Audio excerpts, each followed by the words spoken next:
يا أيها الذين آمنوا أطيعوا الله وأطيعوا الرسول ولا تبطلوا أعمالكم. إن الحمد لله نحمده ونستعينه ونستغفره ونؤمن به ونتوكل عليه ونعوذ بالله من شرور أنفسنا ومن سيئات أعمالنا. من يهده الله فلا مضل له ومن يضلله فلا هادي له، وأشهد أن لا إله إلا الله وحده لا شريك له، وأشهد أن محمدا عبده ورسوله الذي أرسله بالحق بشيرا ونذيرا وداعيا إلى الله بإذنه وسراجا منيرا.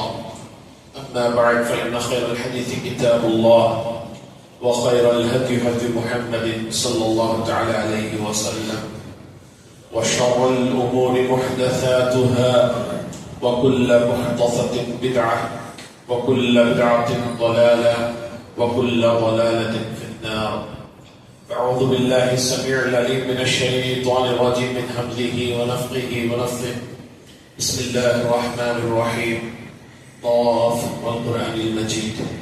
بل عجبوا أن جاءهم منذر منهم فقال الكافرون هذا شيء عجيب أئذا متنا وكنا ترابا ذلك رجع بعيد قد علمنا ما تنقص الأرض منهم وعندنا كتاب حفيظ بل كذبوا بالحق لما جاءهم فهم في أمر مريج أفلم ينظروا إلى السماء فوقهم كيف بنيناها وزيناها وما لها من فروج والأرض مددناها وألقينا فيها رواسي وأنبتنا فيها من كل زوج بهيج تبصرة وذكرى لكل عبد منيب ونزلنا من السماء ماء مباركا فأنبتنا به جنات وحب الحصيد والنخل باسقات لها طلع نضيد رزقا للعباد وأحيينا به بلدة ميتا كذلك الخروج. قال الله تعالى في موضع آخر إنما يعمر مساجد الله من آمن بالله واليوم الآخر وأقام الصلاة وآتى الزكاة ولم يخش إلا الله فعسى أولئك أن يكونوا من المهتدين. قابل قدر حاضرین، اللہ جل جلالہ وعم نوالہ تبارک اسمہ کے لیے ہر قسم کی تمام طرح کی تعریف کے کلمات، حمد و ثنا کے کلمات، بزرگی، برتری اور بالا تری کے کلمات لائق ہیں، کیونکہ اس وحدہ لا شریک نے مجھے اور آپ کو اس دنیا میں پیدا کرنے کے ساتھ ساتھ ہماری روحانی اور جسمانی تربیت کے لیے جن اسباب کی ضرورت تھی مہیا فرمایا. ہر چیز ہماری زندگی کے گزر و بسر کے لیے معاون اور مددگار ضروری چیزیں مہیا فرمائی، اور ہمارے علاوہ بھی جتنی مخلوقات اس کائنات میں ہیں تمام مخلوقات کا واحد وہ پالنہار ہے. اس کے علاوہ کوئی رازق، کوئی خالق، مالک، مشکل کشا دستگیر نہیں ہے. وہی سب کا مشکل کشا ہے، وہی دستگیر ہے، وہی غریب نواز ہے. اس کے علاوہ کوئی اور غریب اور نواز نہیں ہے. بعد اس کے جناب آخر الزمان احمد مصطفیٰ محمد مصطفیٰ صلی اللہ علیہ وسلم پر لا تعداد درود و سلام ہو، جنہوں نے اللہ تعالیٰ کی تمام تر وحی کو، تمام تر معلومات کو، ان باتوں کو جو اللہ تعالیٰ نے ان تک نازل فرمائی ہم تک کما ہم کو پہنچایا، اور اس دنیا میں زندگی بسر کرتے ہوئے ثابت کیا کہ یہی وہ باتیں ہیں جن پر عمل کر کے انسان دنیا اور آخرت میں کامیابی حاصل کر سکتا ہے. اس کے علاوہ کوئی اور راستہ کامیابی کا نہیں ہے. محترم حضرات، آج میں آپ کے سامنے مساجد کے تعلق سے کچھ باتیں رکھوں گا. سب سے پہلے تو مساجد کی تعمیر، مساجد بنانا اسلامی معاشرے میں اس کی اہمیت، اس کی ضرورت قرآن و حدیث کی روشنی میں. اس کے بعد مساجد کو بنانے کے بعد اسے پاک و صاف کرنا، اسے منظم کرنا، اسے بہتر بنانا اور اسے آباد کرنا، یہ 3 ذمہ داریاں اللہ تعالیٰ ہم مسلمانوں کو دیتا ہے. وہ معاشرہ جہاں مسلمان ہو اور مساجد نہ ہو، وہ معاشرہ مسلم معاشرہ نہیں ہو سکتا. وہ محلہ مسلم محلہ ہو ہی نہیں سکتا جہاں مساجد نہ ہو. کیونکہ اس کی دلیل کیا ہے؟ جناب محمد رسول اللہ صلی اللہ علیہ وسلم مکے سے جب ہجرت کرنے لگے، کچھ دیر کے لیے، کچھ دنوں کے لیے قباء میں ٹہرے تو آپ نے سب سے پہلے مسجد کی بنیاد رکھی. اس کے بعد مدینہ پہنچے تو آپ صلی اللہ علیہ وسلم نے اپنا گھر یا دوسرے مہاجر صحابہ کا گھر بنانے سے پہلے آپ صلی اللہ علیہ وسلم نے مسجد کی بنیاد رکھی. مسجد ہی سے پتہ چلتا ہے کہ یہ معاشرہ مسلم معاشرہ ہے. یہاں بسنے والے لوگوں میں مسلمان بھی رہتے ہیں. اس بات کی علامت مساجد ہی سے چلتی ہے. مساجد ہمارے لیے روحانی مراکز ہیں. ہماری مسلم معاشرے کی تربیت، اس کی نشو و نما کے لیے مساجد یہ مراکز ہیں. مساجد میں آپ صلی اللہ علیہ وسلم نے مسجد نبوی سے جو کام لیے ہیں، اگر کما کہو اسی نظم و ضبط کے ساتھ، اسی ماڈل کے ساتھ اگر مساجد آباد کیے جائیں، مساجد کو استعمال کیا جائے تو محترم حضرات ہمارا معاشرہ بہت بہترین معاشرہ بن کر ابھر سکتا ہے. حالانکہ ہم لوگ ایک تو مساجد کے سلسلے میں کوتاہ ہے، اس کی تعمیر اور اس کی ترقی اور اسے آباد کرنے کے سلسلے میں. ساتھ ہی ساتھ ہم لوگ مساجد کے تعلق سے، مساجد سے جو کام لیے جاتے ہیں، آپ صلی اللہ علیہ وسلم نے جو نمونہ پیش کیا ہے، اس نمونے سے بھی ہم لوگ کوسوں دور ہیں مساجد بنانے کے باوجود. محترم حضرات، اللہ کا ارشاد ہے انما يعمر مساجد الله من آمن بالله واليوم الآخر. اللہ تعالیٰ نے ارشاد فرمایا کہ بے شک، انما حصر کے لیے کہ یہی لوگ حقیقت میں مساجد کو تعمیر کرنے والے، مساجد کو تعمیر کرنا بھی یہاں مراد ہے، آباد کرنا بھی ہے. نمازوں سے، اپنی پیشانیوں سے، اپنے اعتکاف سے، اپنے نفل سجدوں سے، اپنے فرض سجدوں سے، اپنے ذکر و اذکار سے، اپنے حمد و ثنا سے، مساجد میں بیٹھ کر اللہ کی حمد و ثنا بیان کرنے سے مساجد کو آباد کرنا بھی اور مساجد تعمیر کرنا بھی، دونوں یہ کام کس کا ہے؟ اللہ تعالیٰ نے فرمایا من آمن باللہ والیوم الآخر. ان لوگوں کا یہ کام ہے جو اللہ پر ایمان رکھتے ہیں، آخرت کے دن پر ایمان رکھتے ہیں. کیا مطلب ہے؟ کہ جو مسجد میں بارہا آتا رہے، مسجد کے بنانے میں، مسجد کی زمین کی خریدی میں، مسجد کی تعمیر میں، مسجد کی پاکی صفائی میں، مسجد کے نظم و ضبط و باقی رکھنے میں جو اپنا تعاون پیش کرتا رہے اور ساتھ میں مسجد میں آتا رہے، فرض نمازوں کے علاوہ بھی مسجد کو اپنا مسکن، اپنا گھر بنائے، زیادہ تر تعلق مسجد سے جو انسان جوڑ کر رکھتا ہے، انما یعمر مساجد سے داخل ہے. وہ اس کے بارے میں اس بات کی گارنٹی ہے کہ وہ اللہ پر ایمان رکھتا ہے، یوم آخرت پر ایمان رکھتا ہے، اسے مرنے کے بعد دوبارہ اٹھائے جانے کا یقین ہے، جس کی وجہ سے مسجد سے جڑا رہتا ہے. انما یعمر مساجد اللہ من آمن باللہ. اللہ پر مضبوط ایمان کی علامت یہ ہے کہ لوگ انسان اللہ کی گھروں سے جڑتا ہے، اللہ کے گھر سے جڑتا ہے. والیوم الآخر، اور آخرت کے دن پر اسے ایمان ہونے کا مطلب یہ ہے کہ وہ اللہ کے گھر سے جڑتا ہے. پھر فرمایا وَأَقَامَ الصَّلَاةَ، نماز قائم کرتا ہے، وَآتَى الزَّكَاةَ، اور زکات ادا کرتا ہے. وَلَمْ يَخْشَ إِلَّا اللَّهَ. کثرت سے مساجد سے جڑنے والے کی ایک صفت یہ ہوتی ہے کہ اللہ کے علاوہ کسی سے وہ ڈرتا نہیں ہے. وَلَمْ يَخْشَ إِلَّا اللَّهَ، اس کے دل میں صرف اللہ کا خوف ہوتا ہے، کسی اور کا ہر طرح کا خوف اللہ اس کے دل سے نکال دیتا ہے. اس کے مفہوم مخالف یوں سمجھا جائے کہ اللہ کے علاوہ کے در پر جا کر بیٹھنے والا، وہاں سجدے، وہاں سے اپنے سر کو جھکانے والا، وہاں اپنی التجا کرنے والا، اس کے دل میں سب کا ڈر ہوتا ہے اللہ کے علاوہ. جو مسجد میں نہ آئے، مسجد کے علاوہ لوگوں کے دروں پر جا کر اپنے سر جھکائے، اس کے دل میں اللہ کے علاوہ سب کا ڈر ہوتا ہے. مسجد میں آنے والے کے دل میں صرف اللہ کا ڈر ہوتا ہے، اس کے علاوہ کسی کا ڈر اس کے دل میں ہوتا نہیں ہے. اس آیت کا مفہوم، اس آیت کی تفسیر، وَلَمْ يَخْشَ إِلَّا اللَّهِ، اللہ کے سوا کسی کا ڈر اس کے دل میں نہیں ہوتا. جو مساجد سے اپنے آپ کو جوڑے رکھتے ہیں، جو درگاہوں سے، مزاروں سے، نہ جانے کہاں کہاں مسجد کے علاوہ جتنی بھی عبادت گاہیں بنائی جاتی ہیں، وہاں سے جو کوئی اپنا تعلق رکھتا ہے، اس کے دل میں اللہ کے علاوہ سب کا خوف ہوتا ہے.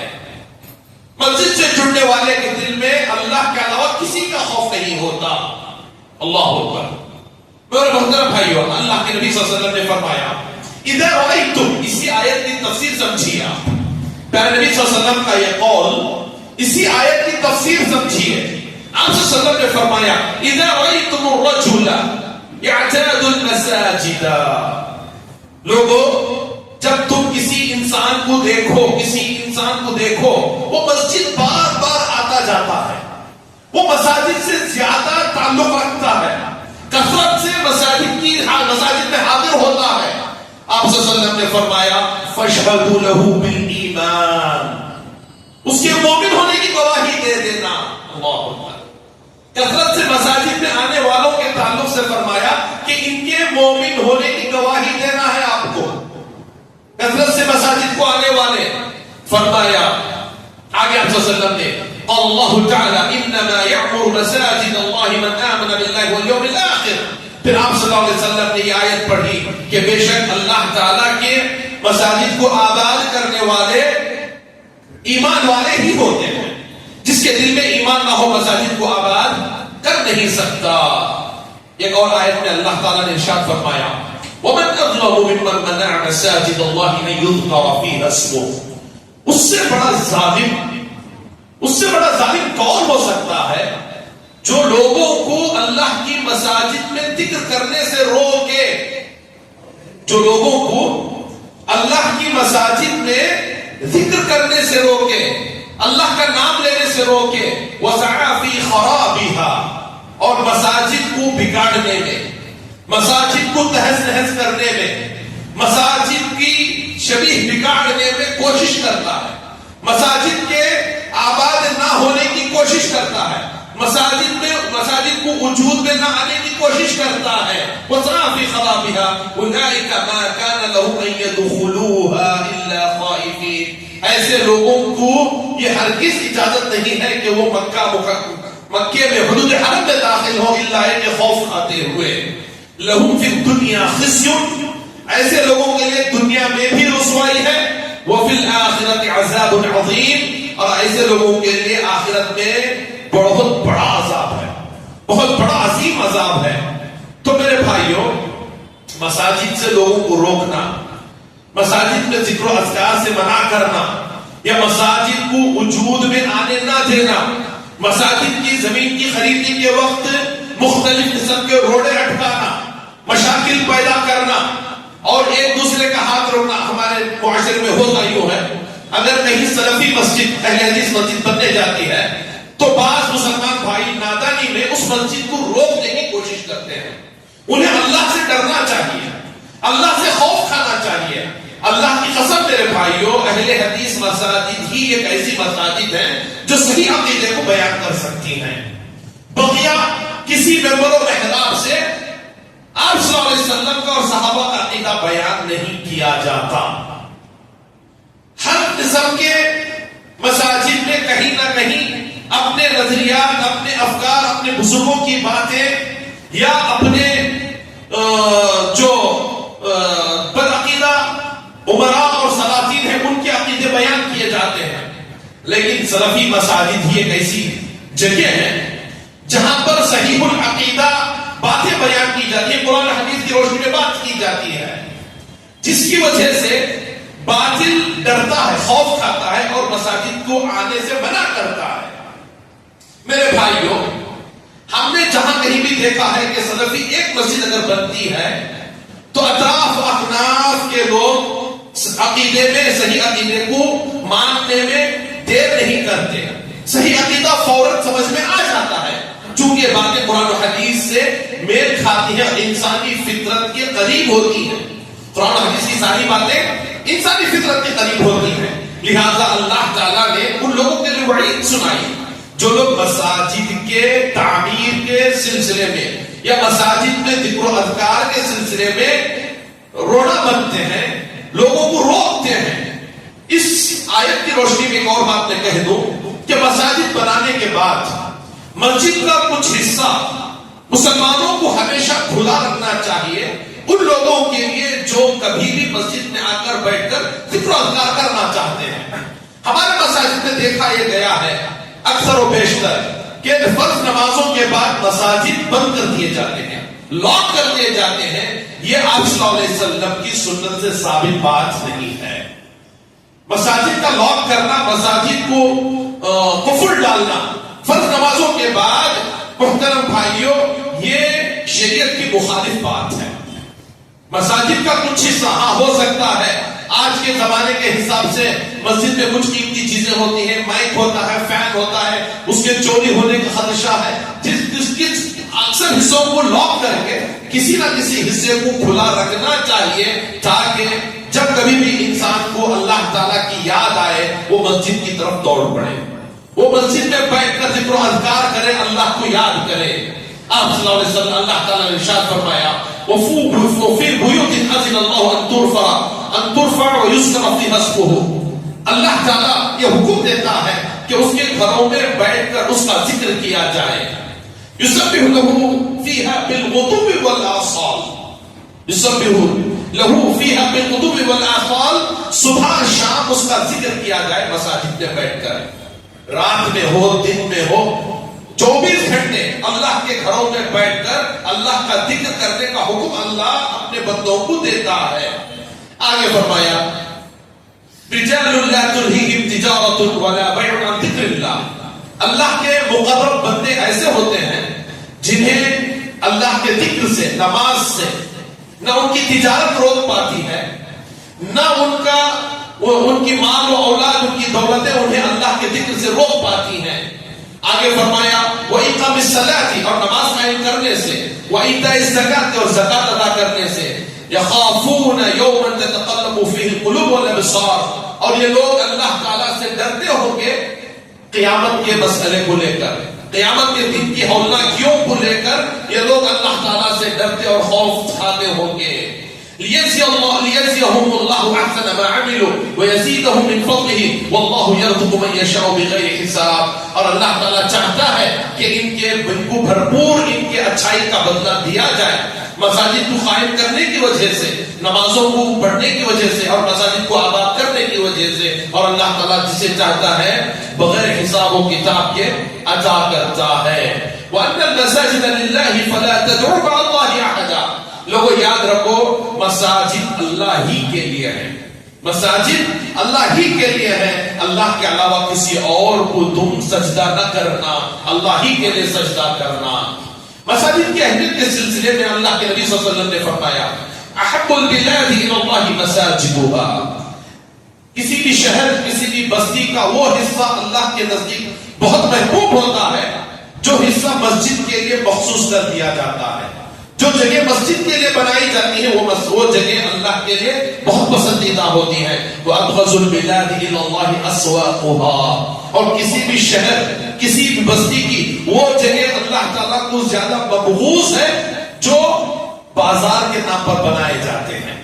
جو آپ صلی اللہ علیہ وسلم نے حکم دیا کہ زیادہ سے زیادہ اپنا وقت بازار میں گزارنے کے بجائے مساجد میں گزاریں، آپ صلی اللہ علیہ وسلم کی حدیث ہے، مطلب ہے بازار میں اپنا وقت گزارنے کے بجائے مساجد میں گزارے۔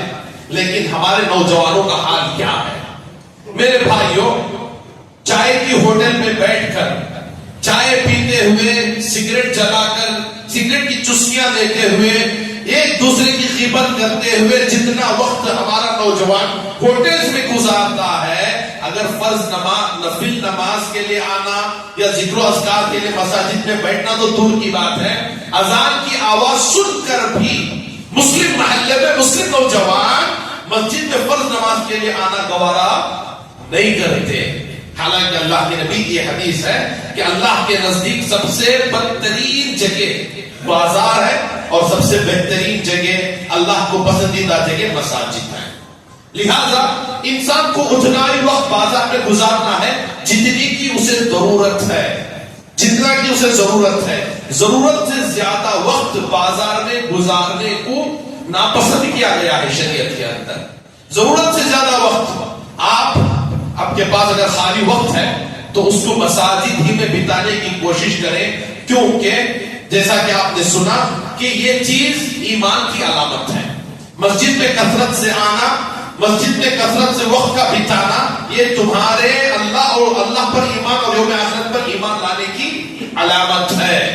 بازار میں زیادہ وقت بتانے سے آپ مسلمان تو کہلائیں گے لیکن مومن نہیں کہلائیں گے.